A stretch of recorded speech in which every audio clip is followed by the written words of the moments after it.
Assalamualaikum warahmatullahi wabarakatuh. Auzubillahi minasyaitonirrajim. Bismillahirrahmanirrahim. Alhamdulillahirabbil alamin.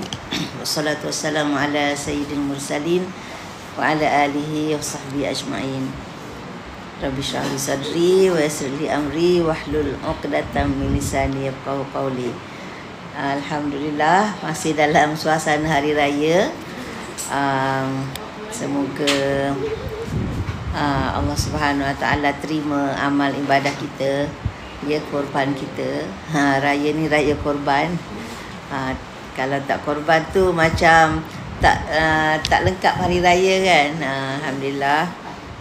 Dan tahniah kepada semua yang setia untuk hadir, ya, walaupun masih dalam suasana hari raya. Alhamdulillah. Dan kita baru saja melepasi 10 hari terbaik di dunia, ya, daripada 1 hingga 10 Zulhijjah. Merupakan hari terbaik di dunia yang Allah paling suka ibadah yang dilakukan oleh hamba-Nya. Tapi walaupun dah habis 10 hari terbaik di dunia tu, kita masih dalam Zulhijjah. Zulhijjah masih sebahagian daripada bulan haram, ya. Bulan haram ni ada 4, iaitu Zulkaidah, Zulhijjah dan Muharram, dan 1 Rajab yang berasingan. Jadi 3 berturut-turut dan Rajab.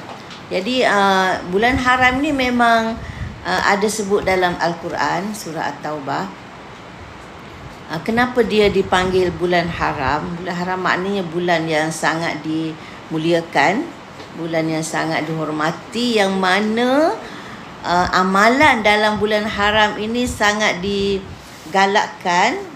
Yang baik itu digandakan pahala, dan yang mungkar, yang jahat juga sangat besar dosa. Macam tu. Jadi kalau katakan satu kemungkaran tu dosa besar, kalau dilakukan dalam bulan haram ni, maknanya dia makin membesar dosa tu. Jadi dia sangat-sangat dilarang. Tapi kita orang Melayu ni kadang kita tak berapa peka sangat kan dengan bulan-bulan haram ni. Kalau dalam masyarakat Arab, sejak sebelum Islam lagi, mereka sangat hormat bulan haram. Diriwayatkan bahawa mereka kalau dalam bulan haram ni, mereka tak perang, tak gaduh. Kalau terserempak dengan pembunuh ayah dia pun, mereka tak bertindak. Tapi kalau luar bulan haram tu, inilah kan. Jadi mereka menghormati bulan haram. Jadi maknanya kita jarang diperingatkan tentang bulan haram ni. Moga-moga kita dapat, orang kata apa, lebih menjaga dirilah. Ada orang tanya, kenapa pula ada bulan haram, tak bulan haram ni kan? Jadi itulah hikmah Allah Subhanahu Wa Taala kan. Dia begitu pengasih dan penyayang. Memang manusia dilarang untuk buat jahat sepanjang masa kan. Tapi tahulah tabiat manusia ni, memang dalam diri tu ada kecenderungan untuk buat baik, buat jahat kan. Jadi maknanya kalau katakan, kalau dalam bulan-bulan tertentu tu dia tahu ni dosa makin besar, jadi dia cubalah kawal. Jadi kejahatan itu berkurang lah. Jadi kalau kata 3 bulan ni dia cuba jaga kan, tak buat baik, tak buat benda jahat, jadi dah habis tu mungkin sedikit sebanyak ada kesan juga lah kan. Tak adalah terus langgar. Lebih kurang lah antara hikmah dia kan. Tapi Allah Subhanahu Wa Taala Maha mengetahui lah kan. Tapi yang pentingnya kita hormati bulan haram. Jadi kita cubalah sedaya mampu tingkatkan amal soleh dan menjauhi kemungkaran, insya-Allah. Ada catat ke kita ni nak sambung bab apa? Ya, bab takut kan? Takut kepada Allah kan? Ikut catatan kuliah kita yang terakhir 14 bulan 4. Betul ya? Okey, alhamdulillah. Hadis nombor 2. Jadi ini tentang hadis-hadis yang berkaitan dengan takut kepada Allah Subhanahu Wa Taala dan seksaannya di akhirat nanti. Jadi ini ketakutan yang sebenarnya lah, ketakutan yang kita tak boleh elak. Kan kata kalau kat dunia ni banyak perkara yang kita takut kan. Contohnya lah takut hantu kan. Kan. Tapi kita takut apa pun kita ada cara untuk mengelak. Kan. Contohnya kita kata takut hantu baca ayat kursi. Contohlah kan. Kalau takut binatang buas ke kan. Jadi ada cara yang kita boleh mengelak diri daripada diserang ataupun di apa-apakan oleh apa yang kita takut tu lah. Takutkan penyakit, jangkitan ke COVID dulu kan, semua keluar pakai mask, lepas tu jaga jarak. Jadi ada cara untuk kita memelihara diri. Tapi di akhirat nanti kita tak boleh lari dah. Jadi kalau kita nak mengelak daripada seksa di akhirat nanti, kita kena usaha sekarang. Jadi benteng untuk kita pelihara diri daripada apa yang kita takut di akhirat nanti, benteng tu sekarang kita kena bina. Kita kena bina kan. Macam Nabi SAW sebut, ittaqunar, peliharalah dirimu daripada neraka, walaupun dengan bersedekah secubit kurma. Itu. Jadi maknanya sedekah secubit kurma tu adalah satu usaha untuk kita benteng diri kita daripada api neraka. Macam itulah. Jadi banyaklah amalan-amalan yang kita digalakkan di dunia ni supaya mudah-mudahan dengan amalan itu kita selamat daripada api neraka, insya-Allah. Dan yang paling mudah sedekah tu lah kan. Nabi sebut tak banyak pun. Maknanya secubit kurma pun insya-Allah dapat jadi benteng. Jadi benteng. Sebab ada setengah orang, tapi tak salah pun. Tapi ada setengah orang dia galakkan sedekah tu untuk orang kata apa, gandakan rezeki. Memang betul pun kan, setiap apa yang kita beri tu Allah akan balas kan. Tapi rezeki tu sebenarnya kita tak perlu bimbang, sebab Allah dah tulis dah rezeki kita sejak kita dalam kandungan ibu kan. Tapi yang lebih utama yang kita nak ialah kat sana kita tak ada ikhtiar lain dah kan. Tak ada ikhtiar lain dah. Sekarang dah. Jadi apa pun yang kita buat, ikhlaskan Allah Subhanahu Wa Taala dengan harapan mudah-mudahan kita terhindar daripada api neraka. Jadi dalam bab ini maknanya Imam An-Nawawi dia kumpulkan beberapa hadis yang menggambarkan dahsyatnya seksa neraka tu, supaya kita rasa benar-benar takut dan mendorong kita untuk lebih berusaha untuk melakukan kebaikan dan menjauhi kemungkaran. Okey, jadi hadis yang kedua yang akan kita baca pada hari ini ialah hadis daripada siapa? Ya, Ibnu Mas'ud ya. Daripada Ibnu Mas'ud radhiyallahu anhu, beliau berkata, qala Rasulullah sallallahu alaihi wasallam, yu'ta bi jahannam yauma idzin. Yu'ta maknanya dibawa, ditarik. Yu'ta bi jahannam, neraka tu, neraka jahanam. Yauma idzin maknanya pada hari kiamat nanti. Jadi maknanya ini sama dengan apa, surah Al-Fajr kan. Surah Al-Fajr yang ayat akhir tu. Apa dah? Siapa hafal?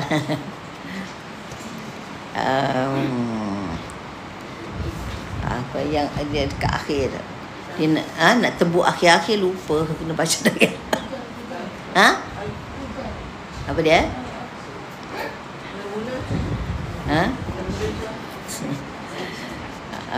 Tak ingat dah nak sebut. Sekejap ya, ada tak dia kat sini?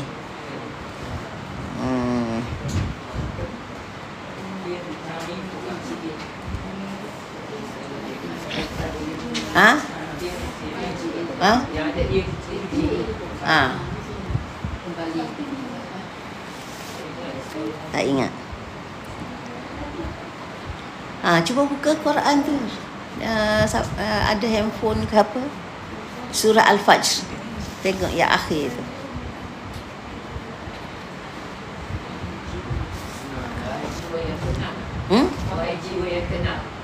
Apa dia? Wahai jiwa yang atas dia sikit. Atas sikit.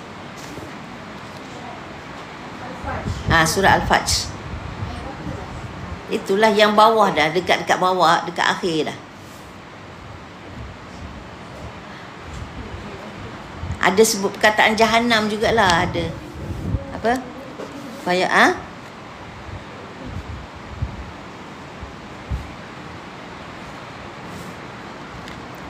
ada. Jumpa. ayat 23. Ayat 23. Apa dia? Okey, itulah dia. Waji ayauma idzin bi jahannam. Ji'a tu makna sama dengan yukta. Maknanya dibawa, ditarik. Waji ayauma idzin bi jahannam. Pada hari kiamat nanti akan dibawa, ditarik jahannam.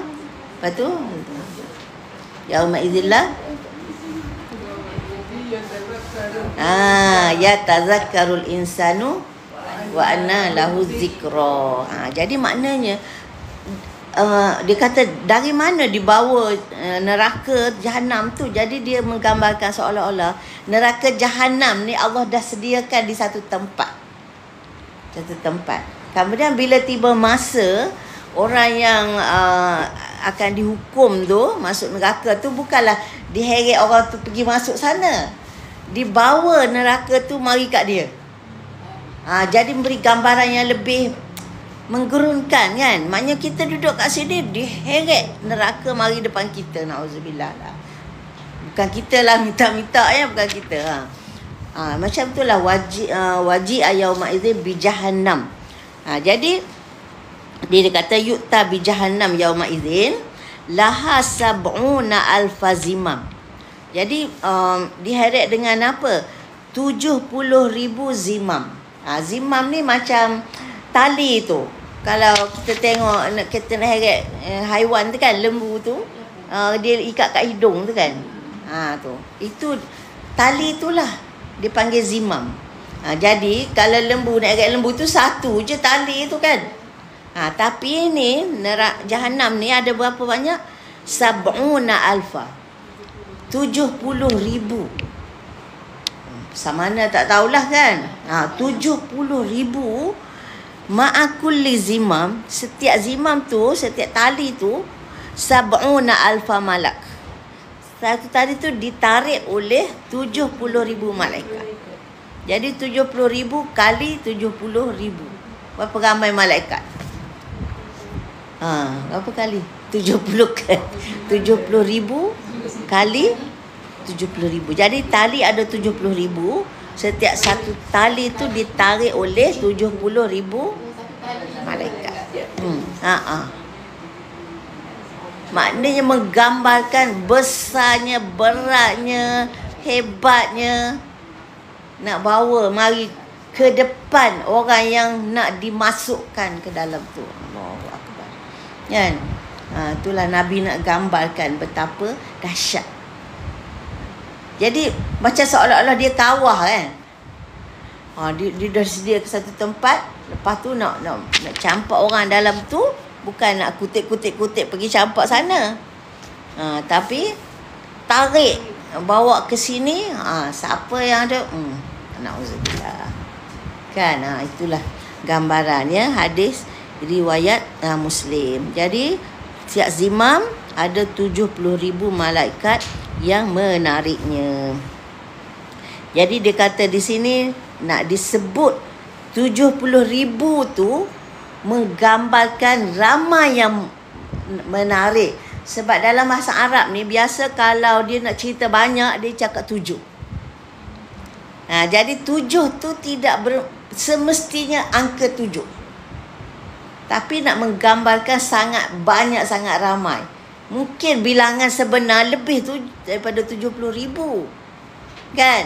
Tapi dia kalau sebut 7 tu macam dah maksimum banyak sangatlah tu. Gitu. Ya, 70,000 malaikat.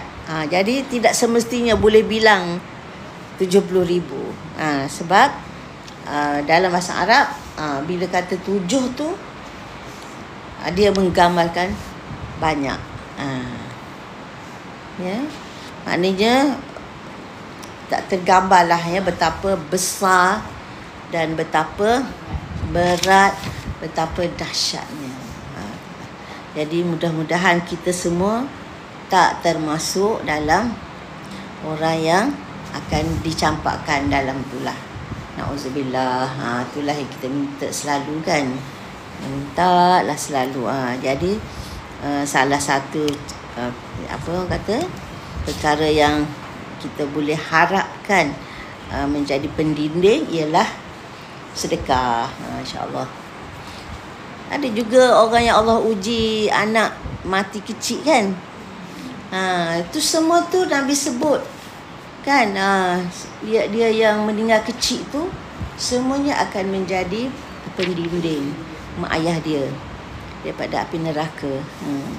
Tengok baru ni kan yang apa sahabat kita Dr. Alak tu kan, Dr. Alak An-Najjar di Gaza kan. 9 anak dia serentak kena bom kan. 9. Lepas tu suami pula beberapa hari lepas 9 hilang tu suami pula syahid. Jadi lepas tu Ustazah dengarlah satu tazkirah kan setelah peristiwa tu. Dia kata peristiwa tu dia kata sebenarnya memberitahu kita tentang hakikat dunia. Kan, hakikat dunia yang tak kekal. Apa yang ada pada kita semuanya sama ada dia pergi dulu tinggalkan kita atau kita tinggalkan dia. Cuma bezanya dia kata Dr. Alak ni 9 daripada 10 anak dia pergi serentak. Mungkin kita ada 9 anak, 10 anak pergi juga. Cumanya pergi seorang-seorang. Kan? Jadi apa pun sama ada dia pergi dulu ke, kita pergi dulu ke, pergi serentak semua ke, pergi berasuh-asuh ke, semuanya pasti akan pergi. Itulah hakikat dunia. Tak ada yang kekal.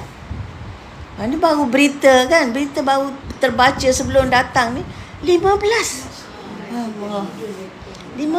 pelajar UPSI kan. Allahu Akbar. Baru ni yang FRU ya 9. Ni 15 pergi. Okey, ya. Yang kat Gaza tu kita kata insya-Allah dah confirm syahid. Kan sebab mereka dizalimi. Kan tanah dijajah, mereka berjuang nak membebaskan tanah air, nak membebaskan Masjid Al-Aqsa, bertahan dengan diseksa, mati kena bom pun ada, mati kelaparannya, macam-macam itu insya-Allah dah insya-Allah confirm syahid lah kan.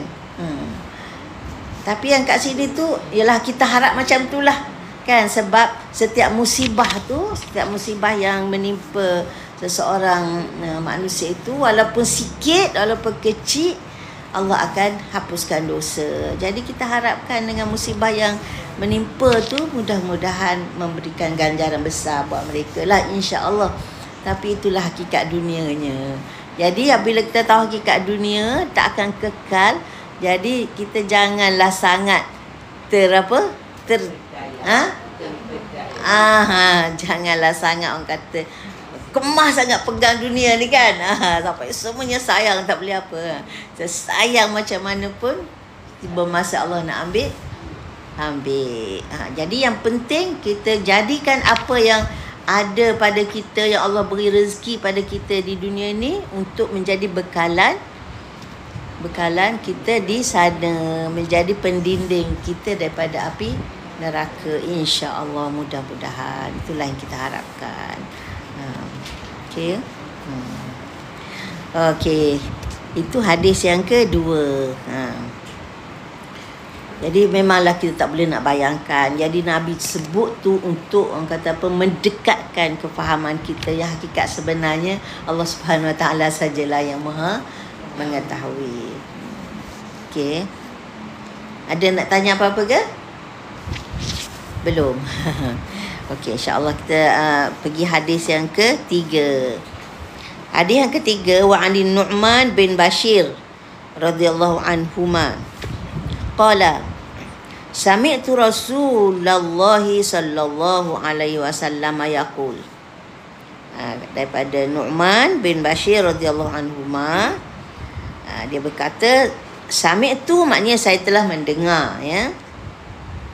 Saya telah mendengar Rasulullah sallallahu alaihi wasallam bersabda.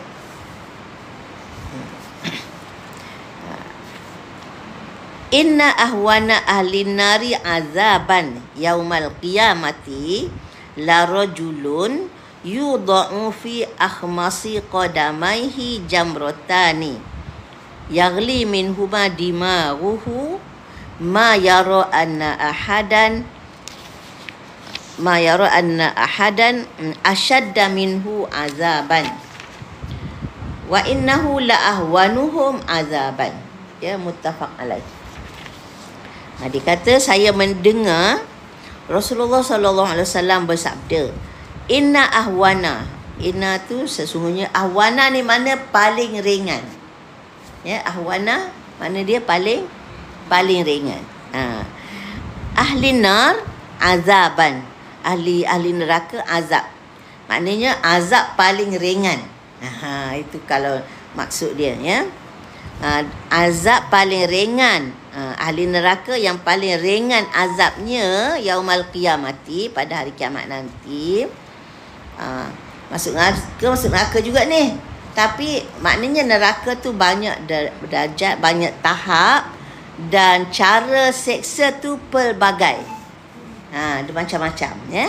Jadi dalam banyak-banyak seksa yang dialami oleh ahli neraka ni, yang paling ringan, yang paling ringan macam mana? Iaitu dia kata la rajulun, iaitu seseorang, kalau dalam huraian ni dia tulis ada pendapat yang mengatakan ini seksa Abu Talib.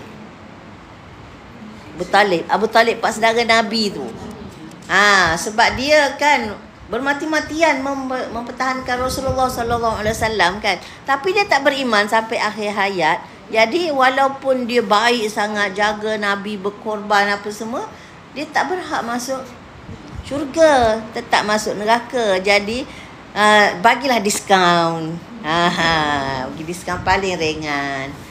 Jadi ini pendapat lah, tapi Nabi sendiri tak sebut. Jadi wallahu alam. Kan, betul ke tidak Allah saja yang Maha mengetahui. Cuma ada pendapat mengatakan dialah yang paling ringan disebabkan jasanya yang besar kepada Nabi sallallahu alaihi wasallam. Jadi apa? Iaitu dia kata yudha'u fi akhmasi qadamai. Diletakkan di akhmasi qadamai ni, dia kan tapak kaki kita ni kan ada yang tengah tu kan, dia naik sikit kan, dia bila kita pijak ada tengah tu dia tak kena lantai. Itu akhmas. Ni makna akhmas ni. Qadamaihi ni dua tapak kaki. Qadam tapak kaki. Jadi qadamaihi maknanya dua tapak kaki. Jadi tapak kaki tu ada bahagian yang lekuk dekat tengah tu. Jadi yang lekuk ni bila kita pijak dia tak rapat. Jadi akhmas tu itulah dia yang lekuk tu. Jadi diletakkan di bahagian lekuk tu dua jamrah. Jamrah ni bara api. Jamratan ni maknanya dua bara, maknanya sebelah kanan, sebelah kiri lah. Dua bara api diletakkan di bawah tempat lekuk tapak kaki tu, jamrah tani, mana dia? Tapi itulah kan, punyalah panas, letak bara kat bawah ni, tapi dia kata yaghli min huma dimaru. Dengan sebab kedua-dua bara tu menggelegak otak dia. Ya. Tu situ je letak tu. Kat tempat lekuk ni kecil ke besar? Kecil je kan. Jadi maknanya bara kat situ tu bukan jangan besar pun. Kalau dia kata dia letak bawah tapak kaki, maknanya tapak kaki tu besar je kan setengah. Ni maknanya letak sikit je kat lekuk tu je. Maknanya kalau muat kat lekuk tu banyak. Alah, besar ni je lah agaknya bara tu. Kan. Sebab yang lekuk tu bukannya besar pun. Letak kat situ je, tapi kepanasannya sampai menggelegak kat otak. Kan. Dia kata dia tidak melihat bahawa ada seseorang, ma yara anna ahadan, tak melihat bahawa ada seseorang lain asyadda minhu azaban, yang lebih teruk seksa daripada dia. Kan, maknanya kalau kita tengok dia tu kena macam tu, kita tak rasa ada orang lain lebih teruk seksaan. Dia sendiri pun maknanya dia tak rasa ada lagi ke yang lebih teruk daripada dia ni. Dia tak akan rasa ada yang lebih. Sebab bayangkan kalau kat dunia ni api kalau dah kena kat sikit sini, melecur kat situ je lah kan. Atas ni pun tak naik kot kan. Itulah. Sebab 70 kali ganda kan kepanasan daripada api kat sini. Jadi dia kata dia tidak melihat, tidak fikir, tidak berpendapat bahawa ada seseorang yang lebih teruk seksa daripadanya.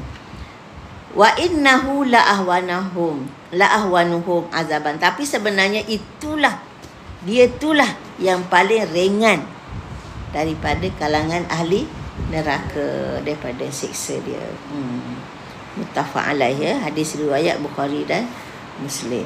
Jadi bayangkanlah, itu yang paling ringan macam tu, yang paling berat. Allahu akbar. Ya. Jadi maknanya nak menggambarkan kepada kita bahawa walaupun namanya neraka, api, tapi tidaklah semua orang masuk sebakul kan, rasa sama semua. Jadi ada macam-macam darjat dia, kaedah dia sesuai dengan amalan kat dunia lah, macam tu. Jadi macam saya sebut tadilah, walaupun ada pendapat mengatakan ini adalah seksa untuk Abu Talib, tapi dalam hadis Nabi tak mention lah nama, ya. Jadi itu adalah satu pendapat. Tak boleh. Bukan. Tak ada. Pak saudara ke, anak ke, isteri, tak boleh. Kan? Sebab apa? Sebab Nabi tu dia hanya utusan Allah. Kan? Jadi dunia ni, langit, bumi, neraka, syurga, semua hak mutlak Allah Subhanahu Wa Taala. Tak ada siapa boleh campur tangan. Dan itu dah, sebab tu dia Nabi, orang kata desak sangat kan. Cakaplah kan, la ilaha illallah kan. Cakaplah supaya jadi hujah dia depan Allah kan. Ulang-ulang tak cakap juga. Kan? Jadi tak boleh lah. Apa dia? Dia syafaat tak ada untuk orang yang tak beriman kan. Hanya untuk umat dia yang beriman kan. Itu pun yang mana Allah izin je kan, bukan untuk semua pun. Adalah Nabi syafaat, orang yang banyak selawat. Dan ada dua yang Allah sebut akan beri syafaat pada kita, iaitu Quran dan puasa kan. Quran dan puasa. Jadi Nabi pun akan beri syafaat lah, insya-Allah. Dan itu Nabi dengan 4 saudara dia. Dan yang kita baca Quran, surah At-Tahrim tu, isteri Nabi kan. Isteri Nabi kan. Wa daraballahu mathalan lil ladzina kafaru imra'ata Nuh wa imra'ata Lut. Allah buat perumpamaan orang kafir, isteri Nabi Nuh dan isteri Nabi Lut. Isteri. Kadata tahta abdaini solihaini. Dua ni menjadi isteri kepada dua hamba yang soleh. Nabi lah. Kan? Fakhonatahuma. Tapi kedua-duanya mengkhianati suami. Maknanya tak beriman lah. Falam yughniya anhuma minallahi syai'a. Jadi dua-dua ni tak dapat menyelamatkan mereka berdua daripada siksa Allah. Waqila dukhulan nar ma'ad dakhilin. Maka dikatakan kepada kedua-dua perempuan ni, masuklah kamu ke dalam neraka bersama orang masuk neraka. Jadi maknanya suami pun tak boleh nak tolong isteri kalau isteri tak. Bukan sebarang suami. Kan? Bukan macam suami kita kan. Ni suami dia Nabi. Dan Nuh tu Nabi Ulil Azmi lagi kan. Jadi bukan sebarang Nabi. Kan. Jadi bukan sebarang suami. Suaminya Nabi. Nabi bukan sebarang Nabi. Nabi Ulil Azmi pun tak boleh nak tolong. Jadi yang Nabi kita 4 saudara kan. Yang Nabi siapa? Nabi Ibrahim, ayah kan. Ayah. Cumanya ayah Nabi Ibrahim tu adalah khilaf sama ada ayah sendiri atau 4 saudara. Kan. Jadi dalam bahasa Arab dia perkataan abun tu, abun dalam bahasa Arab ni dia boleh makna ayah, boleh makna tok dan boleh makna 4 saudara. Jadi sebab tu ada khilaf ulama lah, walaupun dalam Al-Quran tu sebut ayah, abun tu. Kalau dia sebut walid, walid barulah ayah sendiri. Dia bahasa Arab macam tu. Jadi abun dia merangkumi ayah, atuk, atuk moyang, 4 saudara tu. Macam tu.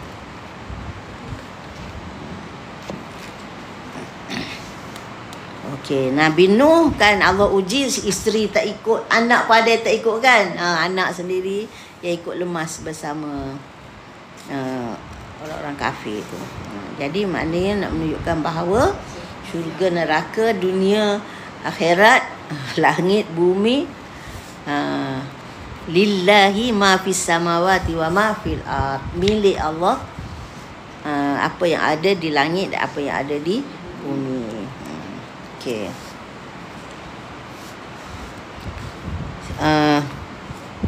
Jadi itu hadis yang ketiga tentang orang yang paling ringan seksanya pada hari kiamat nanti, seksa dalam neraka yang paling ringan.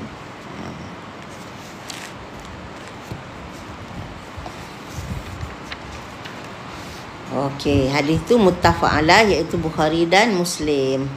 Okey. Kemudian hadis yang keempat. Ada nak tanya ke? Tak ada. Okey. Wa an Samurah, wa an Samurah bin Jundub radhiyallahu anhu. Anna Nabiyallahi sallallahu alaihi wasallam qala: minhum man ta'khudhuhu an-naru ila ka'baihi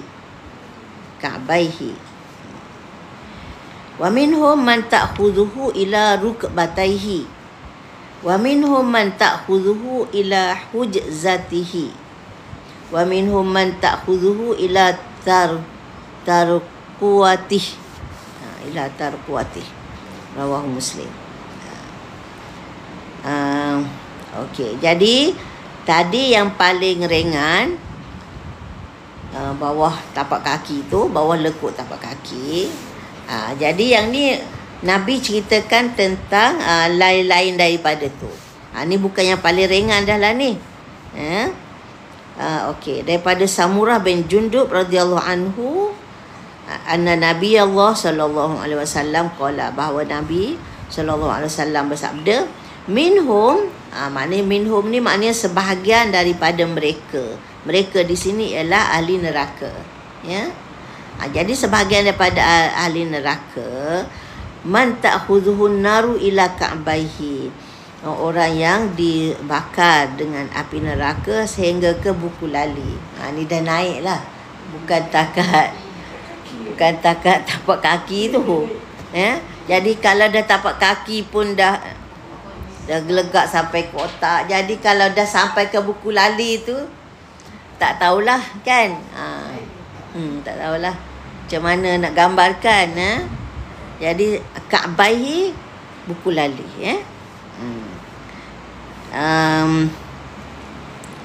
Wa minhum man ta'khudhuhu ila rukbatayhi. Dan sebahagian mereka yang dibakar api neraka sampai ke lutut. Rukbatai, yakni 2 lutut. Ya. Ini lagi dahsyat lah. Makin tinggi ni. Okey, wa minhum man ta'khudhuhu ila hujzatih. Dan sebahagian mereka pula yang dibakar sampai ke pinggang, ya. Dia kata hujzatih. Ni dia kata ni tempat ikat kain sarung. Pinggang lah. Tempat ikat kain sarung. Jadi kan Ka'baihi itu 2 kan. Tapak apa ni? Buku lali kan ada 2. Sebab tu dia sebut 2 buku lali. Sebab kita ada 2 kan. Lepas tu rukbatayhi, 2 lutut. 2. Kemudian hujzati ni dia sebut 1 je lah kan. Sebab tempat ikat tu 1 je. Dan wa minhum man ta'khudhu ila tarquwati. Dan sebahagian mereka dibakar sampai ke ni tulang bahu ni. Dia terjemah apa dalam tu? Bahu ya. Betul lah tu. Jadi sampai ke sini. Alhamdulillah. Tapi tak ada ke yang sampai ke kepala? Mestilah ada kan. Nauzubillah. Jadi maknanya tahap nak menggambarkan keadilan Allah Subhanahu Wa Taala. Kan maknanya dia membalas hamba dia berdasarkan kepada amalan. Jadi maknanya ada orang yang amalan dia padan dengan amalan dia takat tu je. Kan. Lepas tu ada amalan lagi teruk. Tak apa katakan ni naik sikit. Ada yang naik. Jadi bukanlah Allah Subhanahu Wa Taala dia pukul rata, ikut kehendak dia, ikut suka dia. Sebab Allah Subhanahu Wa Taala Maha adil, Maha kata sangat berkira. Kan? Halus kiraan dia. Jadi maknanya tidak ada seorang pun yang dizalimi lebih daripada apa yang dia patut dapat. Sebab itu pun kan dosa ni, balasan ni tak ada Allah ganda. Macam kebaikan kan. Satu kebaikan ganjaran dia 10 kan. Innal hasanat tu satu kebaikan 10. Tapi kalau kejahatan 1 je. Tak ganda. Ingat ada hadis yang kita baca sebelum ni kan. Orang tu dia niat nak buat baik. Niat nak buat baik, lepas tu tak jadi buat kan. Tak jadi buat sebab apalah halangan-halangan. Dia dah tulis 1 pahala penuh. 1 pahala penuh. Dan niat. Dia niat nak buat tapi tak jadi buat. Tak jadi sebab halangan lah. Ada uzur apa. Dia dapat 1 pahala penuh. Tapi kalau betul-betul buat, dapat 10. Gitu. Itu kebaikan. Ya. Jadi kalau jadi buat, dapat 10 tu sebenarnya minimum. Dan Allah berhak untuk ganda lagi. Tapi kalau dia niat nak buat jahat, niat nak buat jahat, tapi tak jadi buat, bukannya bagi dosa, bagi pahala. Sebab dia cancel buat jahat tu. Subhanallah. Memang kata memang kalau nak kira sipir tu senang nak dapat pahala kan. Jadi dia niat nak buat jahat, tiba-tiba tak jadi buat, dia bagi 1 pahala penuh. Kita pahala penuh. Kan? Kemudian bila dia jadi buat, satu je dosa, tak ada ganda. Gitu. Jadi sebab itu neraka itu dia banyak tingkat. Banyak yalah tingkat lah kan. Daripada bawah tu naik atas. Tengoklah amalan yang dia layak dapat. Jadi Allah Subhanahu Wa Taala tak zalim. Wa ma rabbuka bizallamin lil ibad. Allah sekali-kali tidak menzalimi hamba dia. Jadi kalau dia bagi neraka pun itu memang padanlah. Bayangkan Allah tak biarkan manusia dalam kesesatan kan. Allah hantar Rasul. Dan Rasul tu orang kata apa, ya Allah, berkorban apa saja kan. Orang buat apa pun dia tak dia tak kisah kan. Dia tak menghalang dia untuk menyampai. Sebab ya tak give up kan. Tak berhenti, tak putus asa. Ya Allah, sebab nak sampaikan ni. Sebab kesian manusia kan. Jadi Allah Subhanahu Wa Taala tu sangat sayang, sangat kesian. Dan dia hantar Rasul pun, dia memang pilih Rasul tu dari kalangan yang sangat penyayang kan.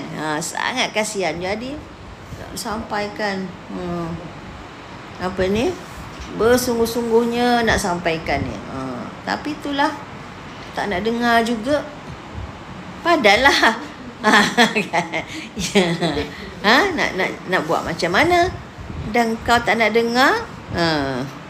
Itulah dia kata apa yang surah Al-Mulk kan, yang kita baca tiap malam tu kan. Alam ya'tikum nazir ya. Kan. Jadi bila campak aje, ahli neraka tanya, kenapa ni tak ada datang ke Rasul beri peringatan? Qalu bala qad ana nazir. Ngakulah masa tu, bala qad ana nazir. Memang dah datang kepada kami orang yang memberi peringatan. Fakadzabna, tapi kami yang dustakan. Jadi sebab itu besar tanggungjawab kita umat Nabi ni untuk meneruskan kerja Nabi ni kan. Jadi Nabi dah tak ada, maknanya dia tinggalkan kepada kita umat dia supaya meneruskan tanggungjawab menyampai ni, supaya tidak ada manusia yang tak dengar seruan Nabi SAW kan. Sebab tu dakwah tu wajib kepada setiap umat. Kan, bukan tanggungjawab ustaz-ustazah sahaja.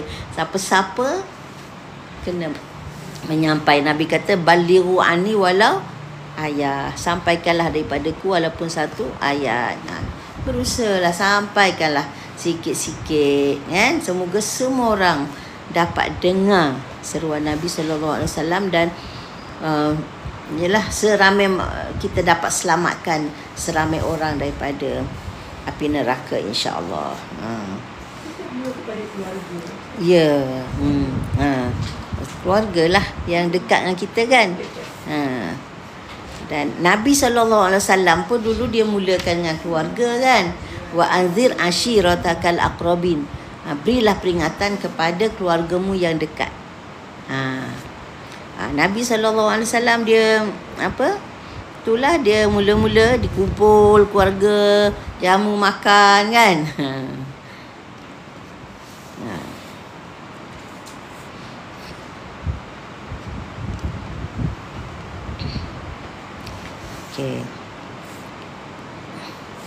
Okey, ada soalan? Kita ada lebih kurang 12 minit lagi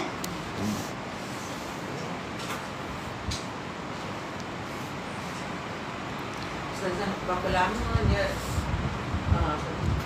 hukuman tu, berapa lama dia buat siksa dalam neraka tu? Kalau terutamanya orang Islam kan, dia kan dia balik ke syurga balik kan. Berapa lama ikut dia lah, ikut dia punya kelayakan lah. Kan ada yang sehari. Kalau sehari itu sama dengan 1000 tahun kat dunia. Tak tahu. Iaitu Allah Subhanahu Wa Taala lah yang tentukan berapa lama dia kena duduk tu.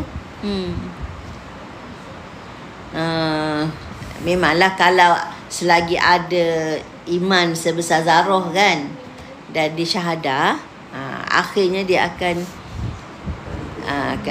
dikeluarkanlah masuk syurga. Tapi Allah nak duduk kat sana tu, kalau satu hari pun lama dia sama dengan 1000 tahun kat sini.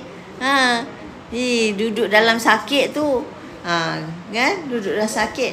Bayangkan yang dapat yang paling ringan pun nak tahan 1000 tahun tu, aduh. Tak ada manusia yang terlepas. Setiap manusia akan melalui. Wallahu alam lah. Kan? Tengok dia cubit dalam dia kan. Tengok level dia Timbangan dia nak timbangan. fisik lah kan.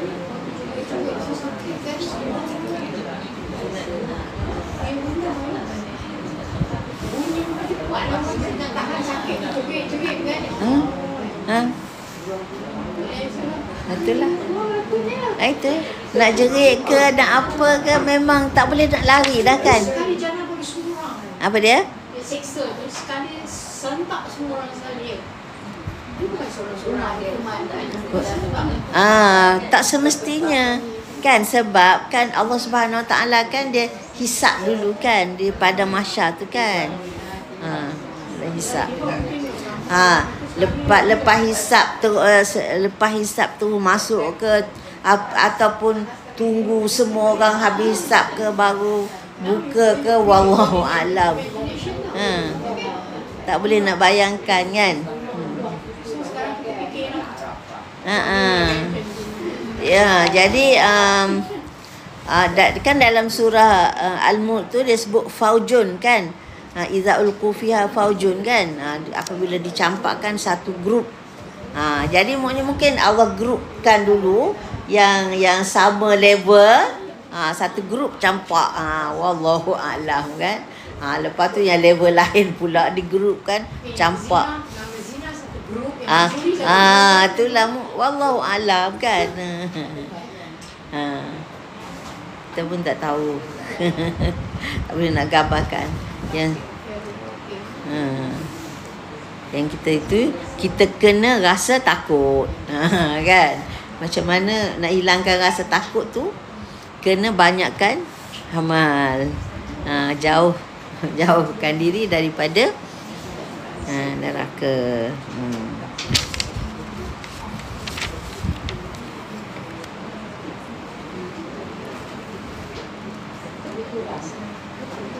Ya.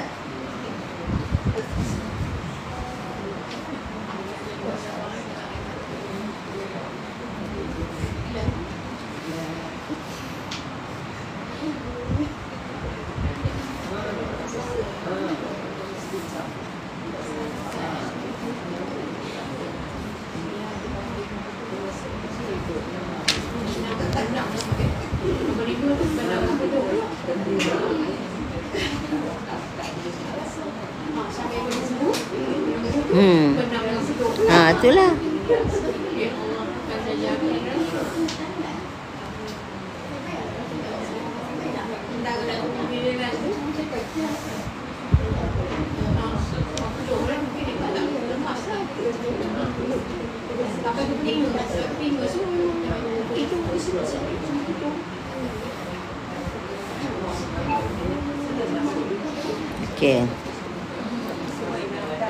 Okey, kita baca satu hadis ni yang last, yang nombor 5, daripada Ibnu Umar radhiyallahu anhuma, anna Rasulullah sallallahu alaihi wasallam qala yaqumun nasu li rabbil alamin.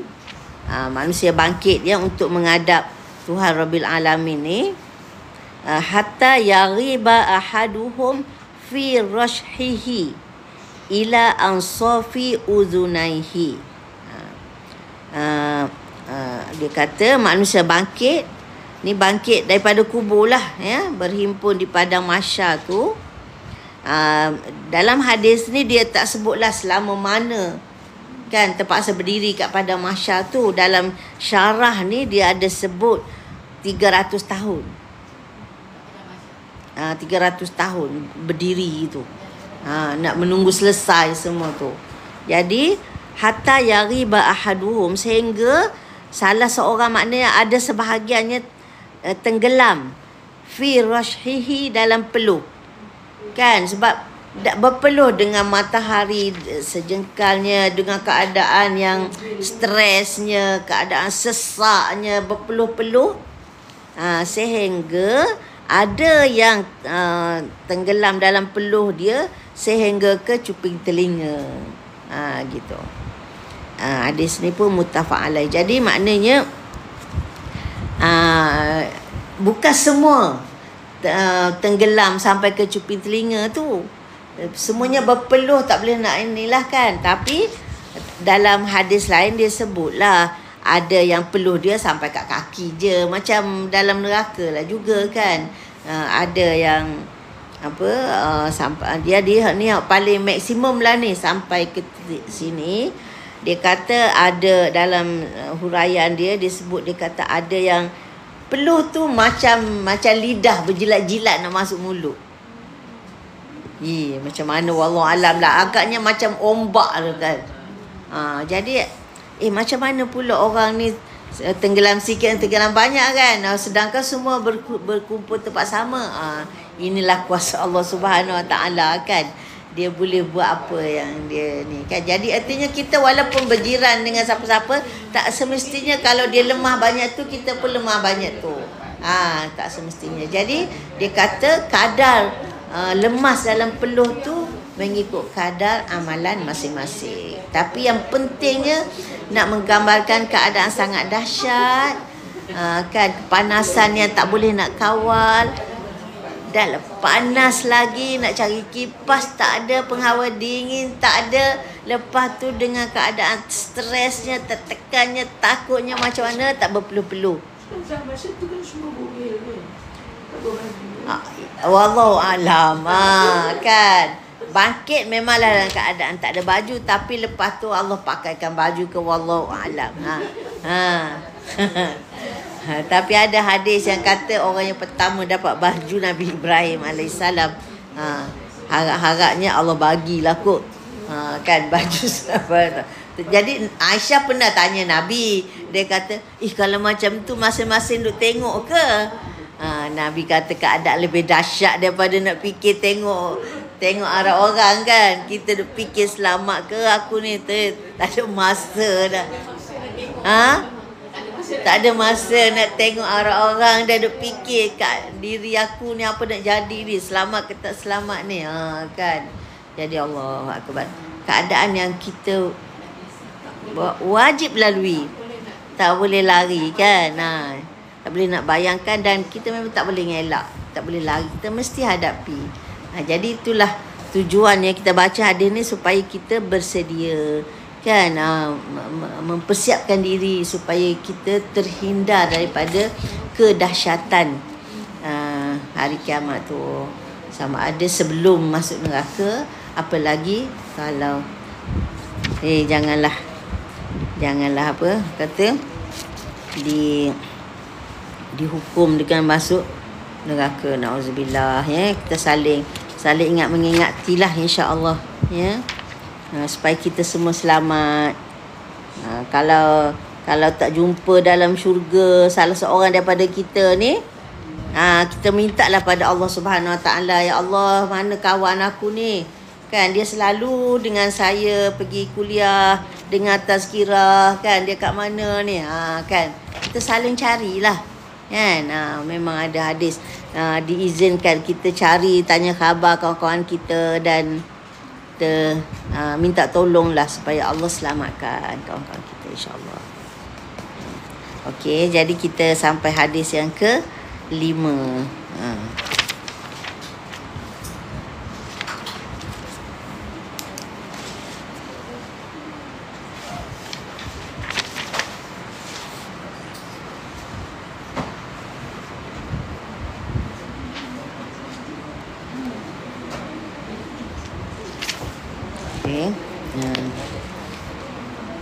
Okey, kita berhenti dulu setakat ni. Lepas tu kita buka soal jawab, ya, kalau ada. Okey. Assalamualaikum warahmatullahi wabarakatuh.